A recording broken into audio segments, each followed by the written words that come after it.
noches. Saludo con gran cariño al auditorio de Telefórmula, que en su momento se enlaza con los trabajos de esta emisión, quienes siguen a través de la radio y, por supuesto, plataformas de internet. Mucha información que compartir con usted. Fíjese que de entrada, pues le digo que al finalizar el año termina nuestra participación como miembros, en este caso no permanentes, miembros electos del Consejo de Seguridad de Naciones Unidas. El día de hoy tendré una conversación con nuestro embajador Juan Ramón de la Fuente a guisa de balance de lo que ha sido precisamente esta participación. No se la pierda. Le comento también que en un momento más le voy a presentar la charla que tuve con el ministro Álvarez, ministro de Asuntos Exteriores de España. Platicaremos sobre la Comisión Binacional, sobre las relaciones entre los dos países, el espacio iberoamericano y algunos temas más. Por supuesto estará con nosotros, como todos los lunes, María Marván. El presidente dice que no habrá cuesta de enero. Hace un momento platicaba con José Medina Mora, en este caso presidente de Coparmex. Dice que parte del trabajo que se ha hecho conjunto para contener la inflación podría explicar el que las cosas transcurrieran como anticipa el presidente. Dijo que habrá una vigilancia para que ninguna ley esté por encima de la Constitución respecto a la reforma electoral. Y bueno, pues el presidente por su parte celebró el plan B de la reforma electoral, considera que lo no inconstitucional, pero eso lo determinará la Corte. En más información, el presidente volvió a cargar contra medios de comunicación, volvió a ubicar, entre otros, a Ciro Gómez Leiva, aunque usted no lo crea.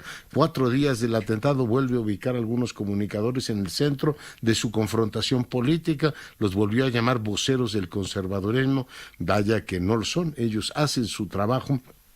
Y cuesta mucho entender que el presidente los siga ubicando como parte de una especie de conjura, de concertación. Lo que hay es, pues, por supuesto, en este caso, un ánimo de reflejar opiniones que el presidente no necesariamente comparte, una especie de coalición discursiva sobre ciertos asuntos. Pero como hoy se preguntaba Jorge Fernández Menéndez en su texto, el presidente habla incluso de las víctimas, en este caso Ciro Gómez Leiva, pero difícilmente habla del Mencho, de todos los que han perpetrado en este país 140,000 homicidios. Hoy aparecieron 5 personas muertas en Tijuana y la verdad es que sí, se extraña mucho que el presidente no tenga duras palabras para esas organizaciones criminales y una y otra vez hable de los medios de comunicación como sus adversarios, o en este caso de estos colegas. Dijo que habrá una investigación muy a fondo y pues, exculpó a su gobierno. Dijo, bueno, lo único que queda claro es que mi gobierno no está detrás de esto. Bueno, pues es parte de lo que hoy dijo en la mañanera. Hay 3 detenidos por el asesinato de los hermanos Tirado y su tío en la colonia Roma. La principal línea de investigación es la disputa, el despojo de un inmueble. Ya le comentaba el tema del hallazgo macabro, una camioneta en Tijuana, 5 hombres y una mujer. La fiscalía hasta ahora no ha dado información al respecto. La Suprema Corte de Estados Unidos suspende temporalmente el fin del título 42 que permitía la expulsión de la mayoría de los migrantes que llegan a la frontera con México. Anuncia Hacienda un prepago en la deuda externa de México a instituciones internacionales. El procurador del consumidor dice que no hubo duplicados de boletos por parte de Ticketmaster, que hubo intermitencias, y esto explica que haya habido boletos diferentes que ya están, en este caso, reintegrando el dinero de los afectados. Dina Boluarte anuncia cambios en su gabinete a 10 días de asumir la presidencia. Guillermo Lasso, presidente del Ecuador, está en visita a los Estados Unidos. Se ha hecho en su gestión a Diana Boluarte. En más información, Puebla se une al uso obligatorio del cubrebocas. Cuídese mucho que están los contagios a todo lo que da. Pausa, volvemos. Bueno, y seguimos con la información. Se dice coloquialmente, pero en este caso es efectivamente así, que el tiempo se nos ha ido como agua. Recuerdo cuando entrevistaba a nuestro embajador de la Fuente que México iba a ingresar al Consejo de Seguridad de Naciones Unidas. En aquella época estaba entrando Biden a la presidencia y Estados Unidos entraba nuevamente al redil del multilateralismo, su retorno a la OMS, y muchas cosas han cambiado desde entonces, aunque la impresión es que parece que fue ayer. Yo saludo a nuestro embajador Juan Ramón de la Fuente, el jefe de la misión ante la ONU. Doctor, ¿cómo está? Buenas noches. Buenas noches, Leonardo. Así es, qué rápido se pasa el tiempo. Recuerdo muy bien. Yo creo que fue, si mal no recuerdo, en junio de 2019, cuando acabábamos de recibir el endoso por parte del Grupo de América Latina y el Caribe a nuestra candidatura cuando hablamos del Consejo por primera vez. Así que son casi 4 años, 3 años y medio, entre el inicio del proceso, la elección, los preparativos, la estructura del equipo, el plan de trabajo y luego pues la acción, ¿no? Propiamente dicho, en estos 2 últimos años.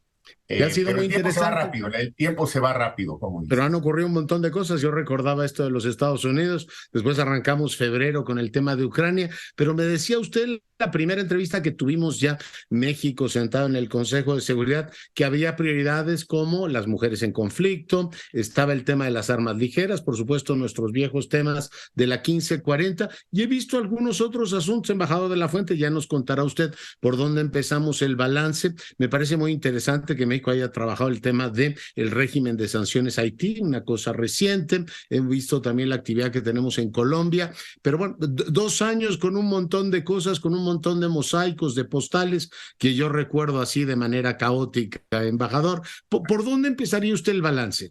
Bueno, no tan caótica, porque ya hiciste un buen recuento.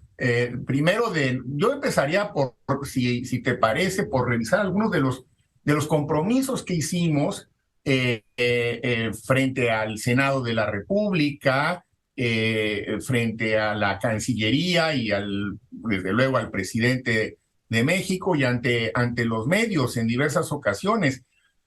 Porque valdría la pena ver si esos compromisos se pudieron cumplir o hasta qué grado se pudieron cumplir. Y yo te diría que, vamos, yo no soy quizá el mejor evaluador de nuestros resultados porque evidentemente tengo un sesgo natural, que además me parece totalmente justificable porque el trabajo ha sido intenso. Pero si revisas la lista de los temas que has mencionado, mujeres, paz y seguridad, copresidimos el grupo con Irlanda y logramos, creo que unos avances importantes, tanto dentro de la ONU como en algunos países en especial, donde tuvimos la posibilidad de interactuar puntualmente, casos muy complicados donde la situación de las mujeres es realmente muy lamentable, como es el caso de Afganistán, por mencionar uno de los que más insistentemente estuvimos tratando de incidir, pero hay muchos otros. Entonces, creo que en ese tema el trabajo fue importante y logramos que quedara en el Consejo de Seguridad, digamos, la idea de que este tema tiene que ser un tema transversal, y después de que arrancamos junto con Irlanda, se sumó Kenia y se sumaron prácticamente todos los miembros electos y hay el compromiso de los nuevos miembros de darle continuidad a la agenda. Así que yo diría que se hizo un buen trabajo. De los temas históricos de México, el Comité 1540 de no proliferación que también mencionabas, muy complicado porque nos tocó justamente hacer el examen que se había venido posponiendo por la pandemia, etcétera, y posteriormente preparar una nueva resolución que fue muy complicada. Aquí le tengo que dar mucho crédito a los negociadores del equipo que estuvieron realmente peleando palabra por palabra. Tú sabes cómo es esto.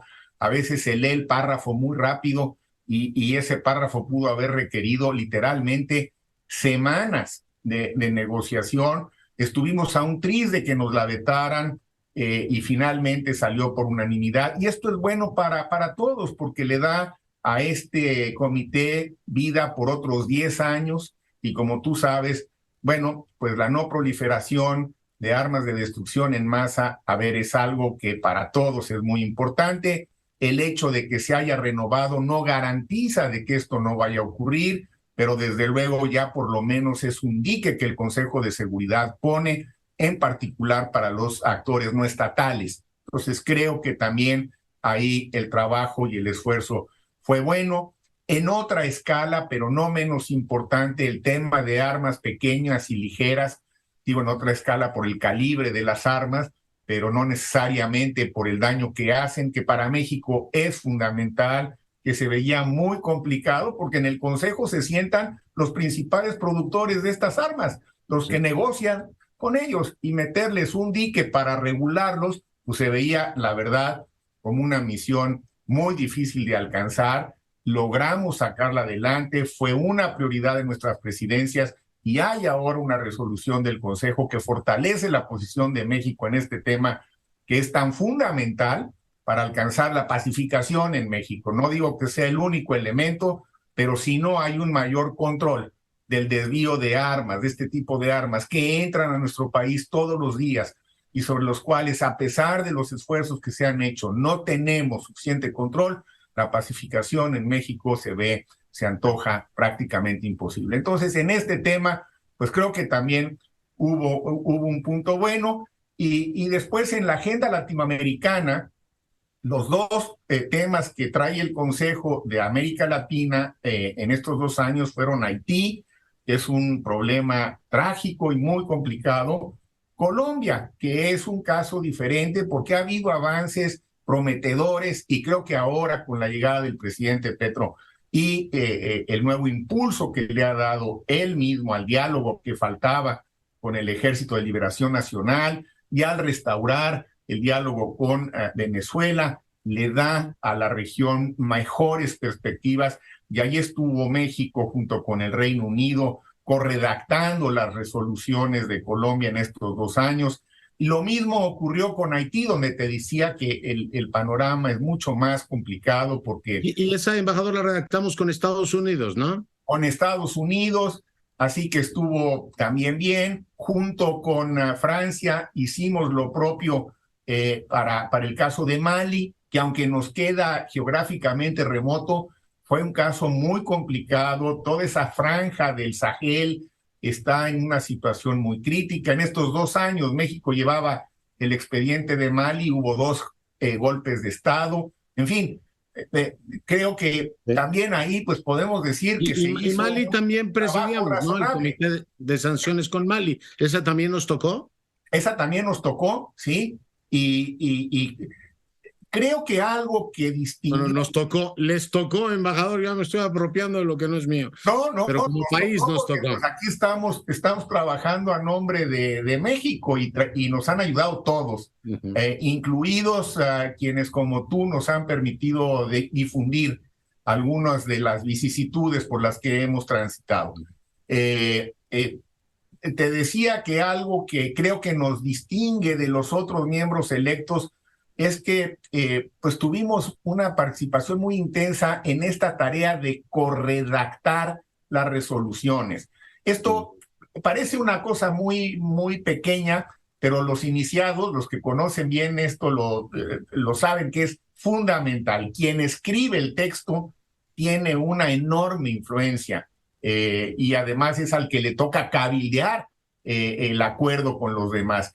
Y la verdad es que estuvimos como corredactores conjuntamente con el Reino Unido, con Estados Unidos, con Francia, y nos fue bien. Todas las resoluciones que nos tocó corredactar o redactar han sido aprobadas, y todavía, a 2 días de que termine formalmente la agenda del Consejo de este año, traemos una resolución más que estaremos negociando entre hoy y mañana, que tiene que ver con otro tema que también habíamos dicho que queríamos incluir, que es el de la salud mental, tanto para los que O sea, proveen. va como, lo detengo ahí un poquito. Vi que el titular de la OMS hizo un llamado a la acción, embajador, y oímos también su discurso.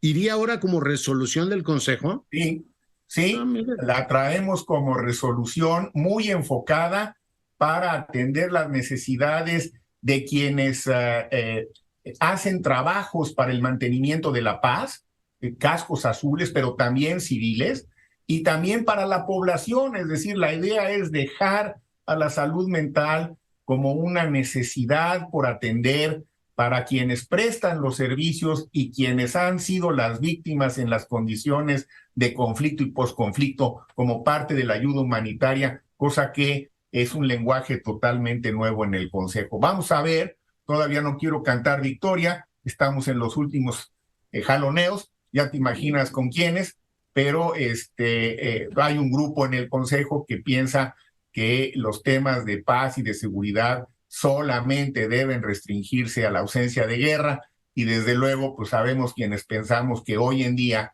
hablar de paz y seguridad internacionales tiene implicaciones muy amplias en aspectos sociales, en aspectos de salud, en aspectos económicos.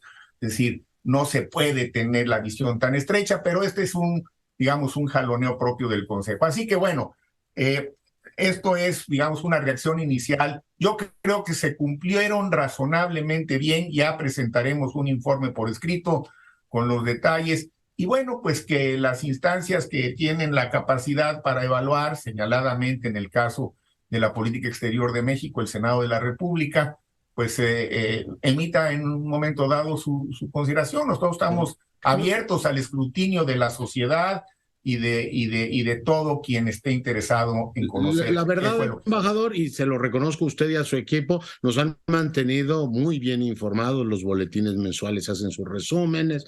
Usted ha estado muy presente a través de las cuentas de sus redes sociales, etcétera. O sea, tenemos un buen conocimiento de lo que ha ocurrido y eso se valora ampliamente. Supongo que ya tendrá usted tiempo también de escribir un informe mucho más completo con todos los detalles que siempre pues se le antoja a uno, particularmente la coloración del entorno internacional. Decía, nos toca asumir el asiento en el Consejo cuando Estados Unidos regresa al multilateralismo y luego todo este año marcado por la guerra en Ucrania, la ruptura del orden internacional, nada fácil. Por eso este tema, el acuerdo que hubo en las armas de destrucción masiva, incorporar a Rusia y a los Estados Unidos, cuando había una amenaza real de utilización de armas de destrucción masiva, tiene mucho mérito. Pero son momentos de enorme tensión, embajador de la Fuente. Muy tensos, y mira, sí, otra vez yo debo decir que yo no soy un diplomático de carrera, como tú sabes.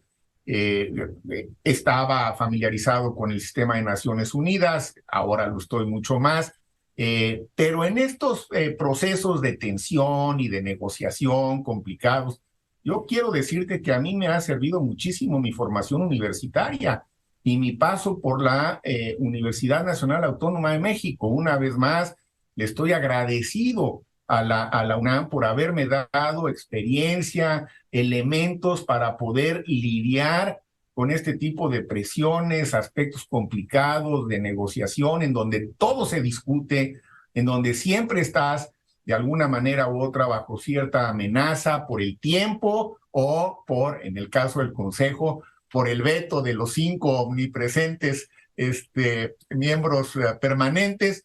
Y sin embargo, también debo decir que el equipo de diplomáticas y de diplomáticos con el que trabajé, pues yo creo que desarrollaron un buen temple para aguantar las presiones. Sí las hubo, sí hubo presiones, por supuesto que las hubo, de un lado y de otro.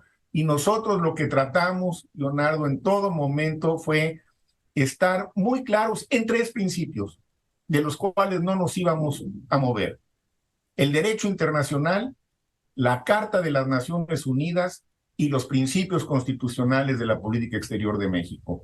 Esas eran nuestras líneas rojas en todo momento, como se dice, y la verdad fueron una guía muy clara, porque nos permitía movernos como lo que somos, un país bisagra, un país que sabe hacer acuerdos, un país que no tiene pactos militares, un país que puede sentarse a negociar con tirios y con troyanos si es necesario, por esa neutralidad de México, que no quiere decir indiferencia ni quiere decir pasividad, sino que quiere decir que no tomamos deliberadamente a priori un partido.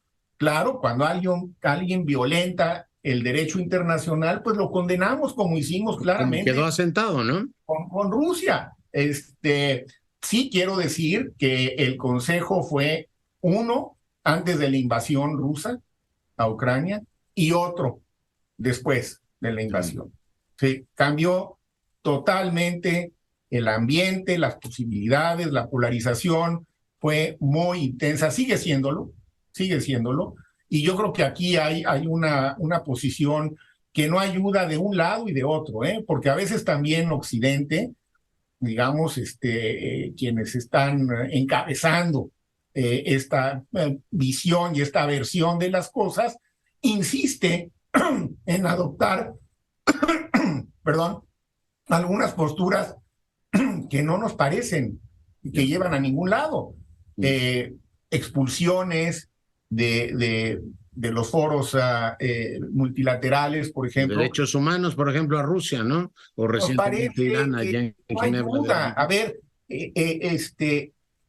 la diplomacia es un asunto de sentarte a hablar con todos, y cuando no tienes esa posibilidad porque tú mismo expulsaste a alguien y lo sacaste del salón, pues entonces ya no puedes hacer tu trabajo diplomático.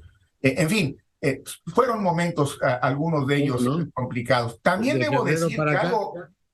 Sí, perdón. No, muy interesante también el hecho de que por primera vez, entiendo, en la historia de nuestro país, el jefe del Estado presidió el Consejo de Seguridad, y eso ocurrió efectivamente en noviembre del año pasado, embajador. En noviembre del año pasado, en efecto, el presidente López Obrador es el primer presidente de México que preside el Consejo de Seguridad en 76 años.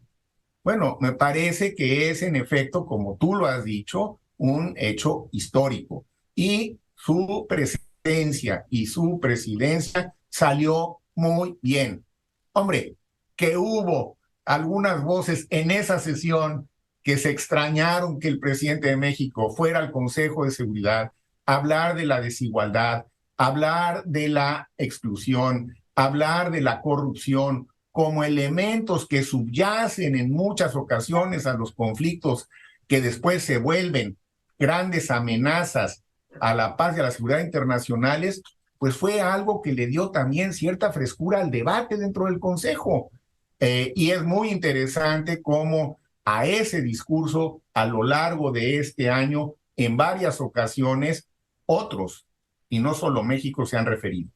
Entonces, fue, por supuesto, una experiencia que nos enriquece a todos. También debo decir que hubo algo que fue importante en este periodo, Leonardo, que fue la pandemia. La pandemia, a ver, la pandemia que otra vez nos puso a todos en una situación inédita, en donde el inicio de la discusión fue si un tema de salud pública se convertía en una amenaza o no para la paz y la seguridad internacionales. Sí. Y no fue un debate menor, ¿eh? No fue un debate menor. Yo creo que siguen algunos países pensando que no, y yo honradamente creo que están equivocados. Pero pues la controversia sigue. Eso nos hizo sesionar en condiciones muy complicadas y limitó mucho los viajes del Consejo a ciertos lugares, que también a veces eso es importante porque no hay nada como estar ahí y ver realmente lo que está ocurriendo. Entonces yo diría la pandemia, la invasión en Ucrania fueron los dos grandes factores que marcaron nuestra presencia. Recuerdo la ceremonia todavía de donde se puso la bandera de México como miembro del Consejo, se hizo todavía con el régimen de exclusión, ¿no?, que teníamos, o de la pandemia. Hay dos cosas, embajador de la Fuente, en las que los internacionalistas nos fijamos mucho, y son dos circuitos de relaciones. Uno, con los otros miembros no permanentes de seguridad del Consejo de Seguridad. Hemos tenido a la India, hemos tenido Noruega, hemos tenido Irlanda, ahora hemos estado un año con Brasil. Se han desarrollado, digamos, en el plano bilateral posiciones que puedan ser de interés. Recordamos en otras etapas, no sé, un acercamiento con Chile, un acercamiento con Francia, que ha sido muy tradicional. De ese frente, ¿qué nos cuenta? ¿Cómo, digamos, más allá del plano colegiado del Consejo, cómo se han desarrollado las relaciones de nuestro país? Difíciles con Brasil y con la India, porque hay algo que tú conoces, pero quizá no todo tu auditorio conoce. Brasil y la India desde hace muchos años tienen una posición totalmente opuesta a la que ha sostenido México en torno a la reforma del Consejo de Seguridad. Tanto Brasil como la India piensan que la reforma debe incluir más miembros permanentes, obviamente incluyéndose ellos, ¿no?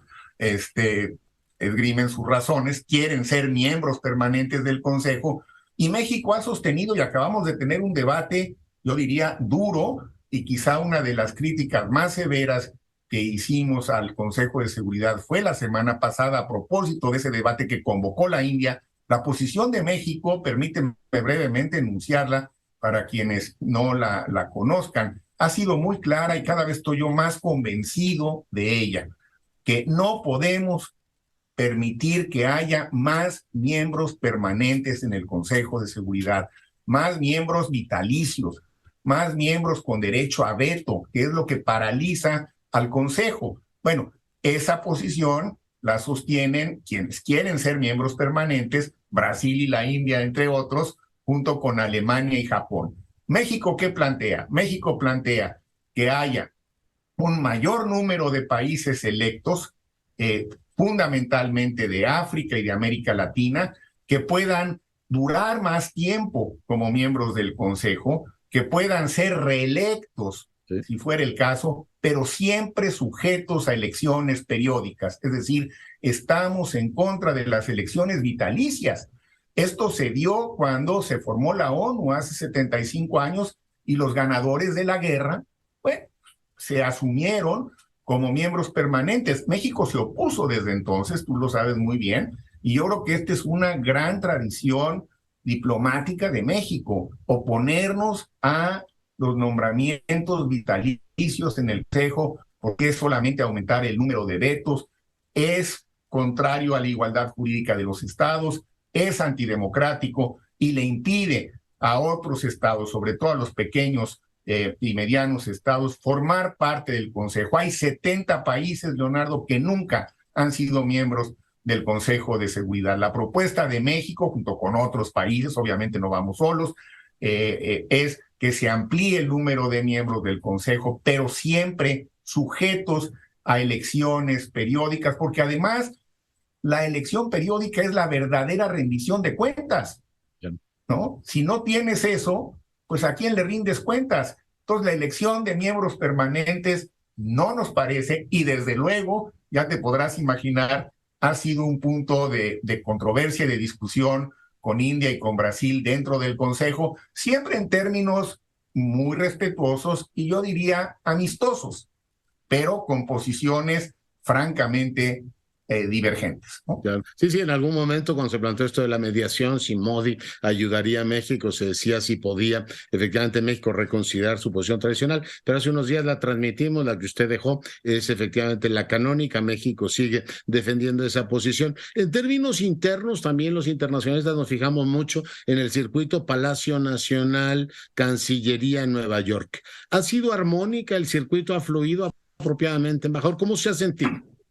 Mira, desde luego yo quisiera decir que ha habido un total respaldo a la misión de México, tanto por parte del presidente López Obrador como desde luego del secretario de Relaciones Exteriores, Marcelo Ebrard. Hemos estado en comunicación constante con el canciller, yo diría muy intensa, tantas veces cuando sea necesario, y con el presidente periódicamente. Ha habido algunos puntos de vista que a veces pues han suscitado perspectivas que pudieran no necesariamente ser idénticas, pero en lo general yo diría que ha habido buena comunicación y la armonía necesaria para poder llevar a cabo esta tarea en términos institucionales y muy apegada a esos principios constitucionales, que fue realmente la instrucción que recibí tanto del presidente y desde luego refrendada por Marcelo Ebrard. Con Marcelo Ebrard, que vino muchas veces al Consejo también, gran presencia, gran comunicación, y junto con él yo también quisiera decir un amplio equipo de compañeras y compañeros de Cancillería, algunos embajadores y embajadoras en otros países, cuando estábamos analizando algunos de los temas, siempre en comunicación con ellos, siempre con muy buena disposición. Yo sí te diría que hubo un gran trabajo de equipo y me siento muy orgulloso de haber tenido la oportunidad de tratar de coordinar todos esos esfuerzos, desde los que vienen de las instrucciones superiores más altas hasta las que nos permiten tener en un momento dado los insumos que se requerían en algún punto particular del planeta para que luego el equipo aquí de la misión en Nueva York pudiera desplegar todo su potencial. Entonces, un gran trabajo de equipo y yo muy agradecido con todos ellos y con todas ellas, porque de otra manera esto no hubiera sido posible. Embajador de la Fuente, yo agradecido con usted que haya efectivamente aceptado esta entrevista de balance de lo que han sido estos 2 años apasionantes de México en el Consejo de Seguridad. Le deseo felices fiestas y nuevamente mi gratitud, rector. Igual para todos ustedes, Leonardo, y ha sido un gusto estar periódicamente en tu espacio. Espero que sigamos más adelante. Ya habrá más tiempo para hacer recuentos y para ponerle un poquito de color a algunas de estas anécdotas cuando las oportunidades sean propicias. Buenas noches y muy feliz año para todas y todos los que nos han seguido en esta entrevista. Gracias, Leonardo. Gracias, doctor. Pues ahí tiene usted nuestro representante en Naciones Unidas, Juan Ramón de la Fuente, hoy conversando con usted. Vamos a una breve pausa. Volvemos. Ahora, como todos los lunes, con la doctora María Marván. Doctora, ¿cómo estás? Buenas noches. Muy bien, muchísimas gracias. Buenas noches, Leonardo. Buenas noches a ti y al auditorio. Es mi última intervención del año. Quisiera yo platicar hoy un poquito haciendo pues un repaso del año con 3 ejes que me parecen importantes, no muy agradables, pero reales: impunidad, opacidad y división de poderes. Me parece que son 3 ejes que atravesaron todo el 2022. En cuanto a impunidad, me gustaría rescatar 2 puntos principalmente. Uno de ellos, a propósito del atentado en contra de Ciro Gómez Leiva el jueves pasado, y es la impunidad en la que van quedando todas las agresiones a periodistas. Esta agresión no tuvo buen resultado para los malhechores, pero no ha sido la única. Artículo 19 está convencido que nuestro país es uno de los países más letales para ejercer el periodismo, y en términos generales lo que tenemos alrededor de las amenazas, atentados y asesinatos de periodistas, tanto hombres como mujeres, es una enorme impunidad y una falta de información clara de dónde están las carpetas de investigación y cómo avanza.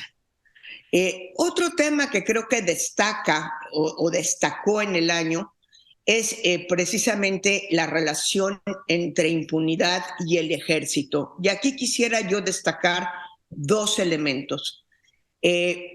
Aprendieron al general Cienfuegos, no en el 2022, en Estados Unidos, lo regresaron a México y finalmente en México se le otorgó un perdón. No sabemos por qué, no sabemos si la investigación en Estados Unidos realmente era mala o si hay un manto de protección al ejército. Por último, una de las promesas de López Obrador en su sexenio fue el acabar con la corrupción. Todos los días habla de corrupción en su conferencia de en las mañanas. Hay varias instituciones desmanteladas por cuestiones de corrupción. Pensemos solamente en las estancias infantiles, la cadena de suministro de alimentos, en fin.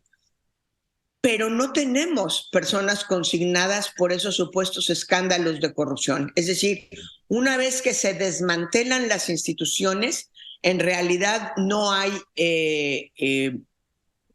un seguimiento, o por lo menos la opinión pública no tiene claras cuáles son las consecuencias.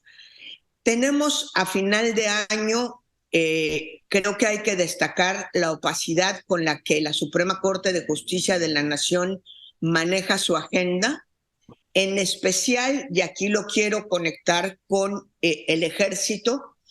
Todos los litigios que se han interpuesto en contra de la permanencia del ejército en las calles, de el pasar la Guardia Nacional al ejército y todos los amparos que están alrededor de eso, pues el día 31 de diciembre va a terminar el ministro Saldívar y en su agenda decidió, porque es una decisión del presidente, no incluir esos temas a discusión. Sabemos que de algunos de ellos ya hay proyectos terminados. Se va a ir el ministro presidente y creo que el que llega tendrá pues una gran responsabilidad en eso. Lo que quiero destacar aquí es la gran opacidad y discrecionalidad con la que el ministro presidente, probablemente la próxima sea ministra o hay posibilidades de que sea ministra, puede manejar la agenda de los temas en la Corte. Y esto es preocupante porque muy probablemente la reforma electoral que finalmente se detuvo en un último momento, pues también acabe en la Corte y allí vaya que sí se necesita el tiempo. Recordemos que con la revocación de mandato, la resolución de la Suprema Corte de Justicia, la verdad es que fue tan tardía que de poco sirvió.